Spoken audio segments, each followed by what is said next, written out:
నమస్తే, welcome to DY news. Revenue అధికారులపై జిల్లా కలెక్టర్ సృజన ఆగ్రహం. ఎన్టీఆర్ జిల్లా బూదవాడ ఘటనపై జగ్గపేట తహసీల్దార్ స్పందించకపోవడంతో అధికారులపై జిల్లా కలెక్టర్ సృజన ఆగ్రహం. నిన్న అల్ట్రాటెక్ సిమెంట్ కర్మాగారంలో బాయిలర్ పేలిన ఘటనలో సరిగ్గా స్పందించని తహసీల్దార్.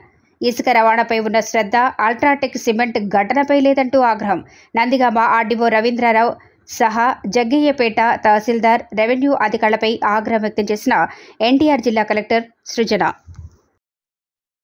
Why is my Tahsildar not in the location? I don't understand. Why is RDO fellow sitting around here when there is lathi charge happening there? I don't understand. Yes, sir. ఇక్కడ నందిగాంలో మనుషులు లేరా? అందరు చచ్చిపోయినారా?